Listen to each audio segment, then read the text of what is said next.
One of my favorite things about old school RuneScape is to watch other people's progress. It doesn't matter if they're skilling, PVMing, raiding, bossing, PKing or anything else. I just absolutely enjoy players taking the best out of their game and showing it to us. Like good example was when Rice managed to complete an entire Voidwaker without banking once. Or when Mutz became one of the first hardcore Ironmans to obtain the Suck Helm. Or when Solo Mission got rank 1 in, well, literally name any of the last dozen or so tournaments we had in old school RuneScape. Everyone is chasing their own high scores and it's absolutely fascinating to see their stories. But there is one story that not many players know about, despite the fact that in my humble opinion, it is one of the most fascinating and interesting stories out there. When I first heard about it, I couldn't believe it myself until I looked into it, and turns out all of it was true. So today I want to take you on this small yet epic journey to showcase the craziest top 10 competitions in this game. Let's do this.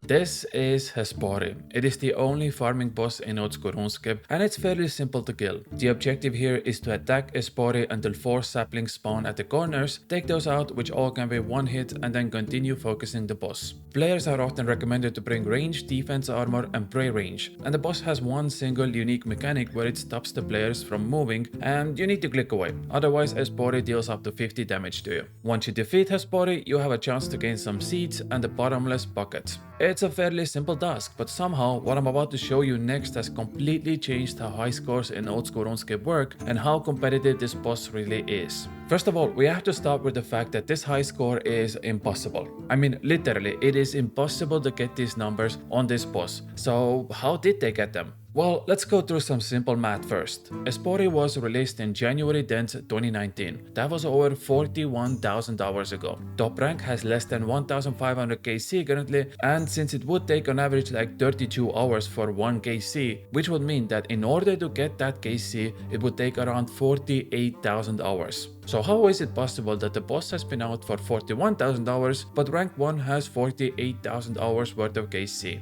Well, the answer is simple. It's these seeds. They are called Chronos seeds and they can be acquired from Hpor as a drop. Their effect is simple. From the moment the seed is planted, the Chronos plant provides a chance for farming patches in the entire game to skip a growth stage. Meaning you can make your Hpor KCs faster with this seed and only this seed. But there comes a problem. You see, it's all RNG. There is a random number generator every time you can skip a growth cycle and it's not guaranteed to always happen. For Hpor specifically, it's 3 times 640 minutes to grow the entire sapling from start to finish. And if you hit the right spot with Chronos seeds and skip an entire cycle, well, congratulations, you just moved forward in time for 10 hours. And that's how the rank 1 guy has managed to farm Hpor for 48,000 hours despite the boss being out for 41,000 hours. So this high score actually is like threading a needle at this point. It all comes down to RNG. Players really don't control their fate, the Chronos seeds does. So you could have something ridiculous like 50-hour RNG lead in 1 week and then fall behind in the next week.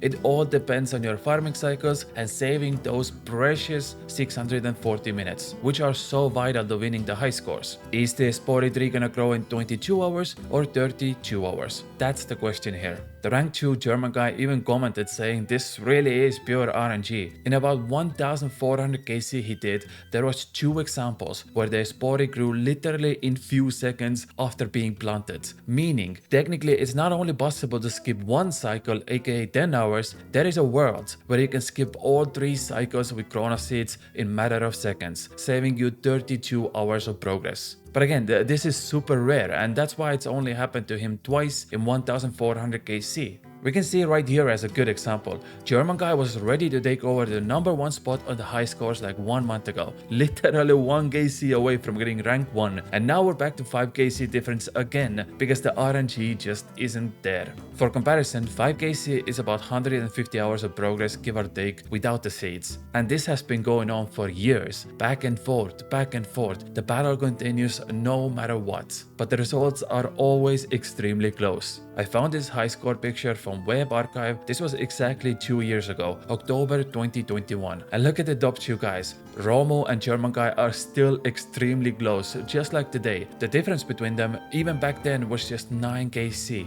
And it's not like these two players are doing this alone. Like I said, everyone at top 10 is super close with each other, and at any moment they can take over the rank 1 if the RNG is in their favor. The other obstacle these players face is actually obtaining infinite Hpor seeds, because they are quite rare and you want to make sure you have a big stack of them always ready to go. One example to farming Hpor seeds is giant seaweeds, which can be harvested every 40 minutes, and they have a 1 in 15 base chance to give you a single Hpor seed. So you have to clear up 15 giant seaweed patches before you obtain a single Hpor seed, meaning on average it would take you 11 hours to gain a single seed, which is enough to keep the supply and demand in balance. The other method and the more used one is giant mole.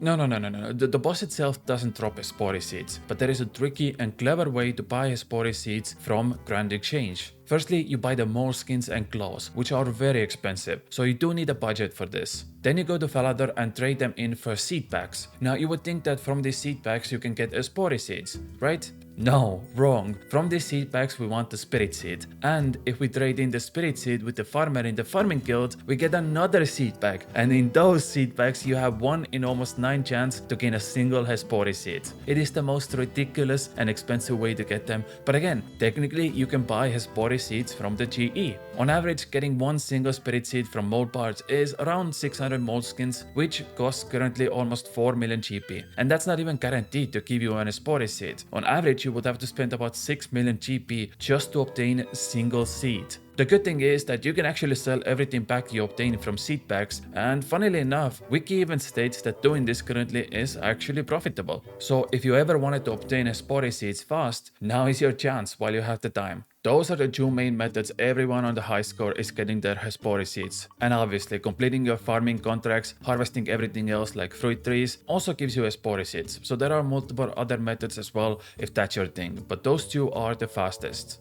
Now, the most fun part is this. The rank 2 German guy actually commented on this competition, and he stated that this thing they have going on is super frustrating for him because he thought that he's been chasing Romo for years and years, and if Romo keeps staying consistent and German guy's Chronos RNG isn't substantially better, he will never catch up to him. He even has super interesting stuff like his speedrun record is 34 seconds for a single kill, which for comparison, as far as I know, the current world record for Hpor is 18 seconds. German guy also has gotten 6 bets in total from Hpor, and he genuinely wants that rank 1. But he also realizes that it's out of his control because just like him, everyone else is also active. And of course, in Reddit's fashion, they give out the worst possible advice, which is firstly, wait until the other player gives up, and secondly, outlive him IRL.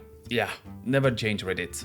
And finally, the rank 3 guy chimes in as well and says that he doesn't even have the farming bet yet, despite having 200 million farming experience for the longest time now. As far as I know, this is the only boss in Runescape with this close and competitive high scoring, and the only reason for that is because every other boss in old school Runescape is decided by time. This one, however, is decided by luck. So at the start of the video, when I said this was the craziest high score competition in Runescape history, I meant it. This is super interesting, and what these guys are doing is absolutely worth keeping an eye out because this competition isn't ending anytime soon. So whenever you're checking out high scores, feel free to jump over to his Hpor page as well and see if German guy has finally taken over the rank 1 spot or not. But from me, I thank you so much for watching this video. If you enjoyed the content, consider subscribing, and I'll see you all tomorrow with another video. I love you all very much. Bye.